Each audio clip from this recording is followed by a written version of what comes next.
গরম তো বিশাল গরম, মারাত্মক গরম। গরমে দেখতেন না গামছা ভিজে মাথা ফুটে দিচ্ছি। বছর এরকম পড়েছিল, কিন্তু এরকম এই বছর একটু বেশি বড়। কি করেন এমনি আপনি? কি করেন? এই গাড়ির ড্রাইভার। আপনাদের জন্য তো আরো বেশি কষ্টকর মনে হয়। ওরে বাবা, কঠিন কঠিন অবস্থা। আমরা তো সাধারণ মানুষ, জনগণ। আমাকে ঘরে বসে থাকার তোর কায়দা নাই। এসিতে বসলে তোর কাজ হবে না, খাইতে খাতিয়েছে। রোজ যতই হোক বারোতে হবে, গরমেও বারোই, সমস্যা নাই। চালানো যাচ্ছে না, খুব কষ্ট হচ্ছে। আর কোনো পানি খাচ্ছি, আরে গামছা ভেজাচ্ছি, এই আর কি, মানে গামছা মাথায় ভিজাই রাখছি। হ্যাঁ, গামছা তো আইলি ভিজাই রাখছি, প্লাস আপনার প্রচন্ড গরম, ঘন ঘন পানি খাচ্ছি। আগে না, ইনকাম হচ্ছে না ভাই, গরমের লোকজন বাড়ুচ্ছে না তো, মানুষ অতিরিক্ত গরম, এজন্য মানুষ বাড়ুচ্ছে। হ্যাঁ, তো বিকালে কিছু লোক বাড়ুচ্ছে, এটা আর কি 4-5টার পরের থেকে লোক বাড়ুচ্ছে। আর এখন প্রচন্ড চাপ হয়, লোক বাড়ুচ্ছে।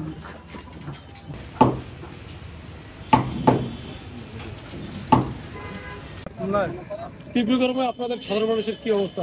বললাম সত্য কথা যেটা, যে তীব্র গরমে জনজীবন অতিষ্ঠ।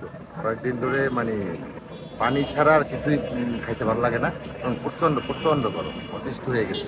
ইনশাআল্লাহ যদি বৃষ্টি হয় তাহলে আল্লাহ রহমত থেকে আমরা খুব ভালো থাকবো ইনশাআল্লাহ। প্রচন্ড গরম, গরমে তো অবস্থা খারাপ।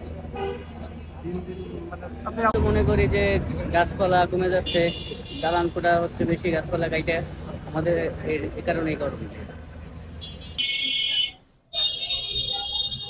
গাড়ি ঘোড়া চালাতে অসম্ভব কষ্ট হয়ে যায়। আমি মনে করেন 8টার পরে 10টা 11 12টা পর্যন্ত চালানি একটু ভালো হয়ে যায় ঠান্ডার জন্য। আর দিনে আমার প্রচুর কষ্ট, অ্যাক্টিভ মারলে 2 ঘন্টা মন থেকে বসবে, এরকম অবস্থা। অনেক খেতে দিন যাচ্ছে, খেতে গরমের প্রকোপ ফুটতেছে, গাড়ি ঘোড়া চালাতে গেলে শরীর ক্লান্তি যাচ্ছে। এইভাবে আমরা চলতেছি, গরিব মানুষ খুব অসহায়। ভেতরে যদি ঘরে বসে থাকে কেউ চাউল ডাউল বাজারঘাট করে দেবে না, এখন বাধ্য হয়ে রিক্সা চালাতে হয়। তারপরে 2 টাকা পাইলেও মনে করে ইনকাম করে চলতে হয়। কারো দ্বারা হাতও পাতে না, কারো দ্বারা সাহায্য নেয় না। অসুস্থ হলেও মনে করেন চালানো লাগবে আমার, সুস্থ থাকলেও চালানো লাগবে আমার। আমার পাশে তো মনে করেন হেল্প করার মতন কোনো লোক নাই যে আমার চাউল ডাউল দিয়ে সাহায্য করবে।